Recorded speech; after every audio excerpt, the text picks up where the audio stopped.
Ben, that was a difficult game today. Do you think that was a bit of a missed opportunity? Absolutely, yeah, yeah, yeah. We should be beating teams. All due respect to them, but I think we should, for the dominance we had during the game, we've got to convert chances and put them to bed.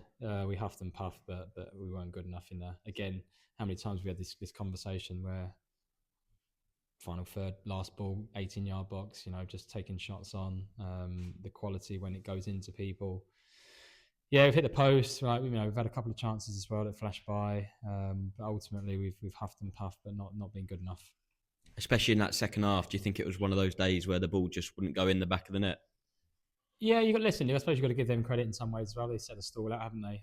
But even then, I still feel we opened them up quite well. But when you get into those really good areas, that's when you've got to be calm, cool, and have good quality.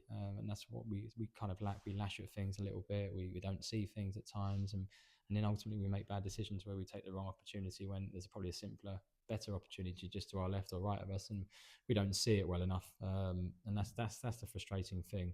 Look, there's lots of positives as well. Like, look, we've dominated the game of football. Like, we played some good stuff as well. So it's not all negative, but it's just more frustration in the final bits of the game that we can't go and just kill teams off. And this isn't new, is it? This is a thing. Last 4 or 5 games, you could tame here where we get done on the sucker punch and we lose.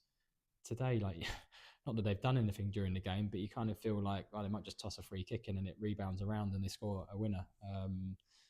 And then we never felt like we really were going on. We're going to win. We're going to score here. We're going to score here. And we had that impetus and that momentum going into the game. And we need that. We need that from the subs that come on as well to inject fresh impetus into the game, and energy. And it kind of just petered out a little bit into nothing. We need more character then to really take the game and go on and win it. And that's where winners come in. And just on the positives, obviously it was difficult going behind early on to a penalty, but again, how much credit do you have to give the team to coming from behind to equalise so quickly? Well, yeah, I suppose so. But we were very dominant in the game. From probably start to finish. I can't remember too many opportunities that they've had, too many saves that JC's had to make or anything like that. Crosses coming into the box, maybe 1 or 2. We're not under a deluge of pressure ever in the game. Really, it's always going to be a set piece or something like that gave us problems. But I expect us to come back into games like that. Again, being respectful to the other team, but I expect us to be better than what we showed today. Just a few personal positives now.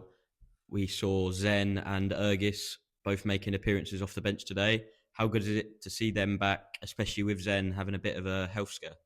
Yeah, it's always good to see players back. I just caveat that to say, like, when they come on, it's not a free hit either, is it? Nice to see you. Let's clap hands. You've got to come on and do something. You've got to show your worth to the team. You've got to come on and make an impression on people. So it's nice to see them on the one hand, but at the same time, I want them to do a good job when they come on as well. And you've got no league game now until next Saturday. How do you prepare for yet another home game at home to Welling? Plenty more crossing and shooting sessions. Plenty more. We've got to work on our final bits, and have good quality. It doesn't help, I suppose, when you're missing, Archie that's obviously gone on, and then Brian who's come in, and within 15 minutes he's pulled his hamstring. They give us a little bit of a different dimension going forward at times, and sometimes I think we miss that a little bit as well. That little bit of craft, that little bit of ingenuity that they possess, and that guy in that final third, there's not many at the level that have that. They're pretty much painting by numbers, so we do miss that a little bit. But then again, it gives opportunities for other players to come in and show and stamp, their authority and to stamp their place in the team, and they've got to take that as well. And just to end, there was a bit of a moment of controversy with Marcus Painter being booked for simulation in the box. Do you think that was a bit harsh? Yeah, I do. Yeah, absolutely. Yeah, I think it's a Stotfold penalty, and I'm right behind it. I think he's wriggled and rolled, and he's got inside the kid, and the kid's pulled him and gave him a shove as well at the same time. And in my mind, it's a penalty. But referees, what can you say? Thank you, Ben. Cheers.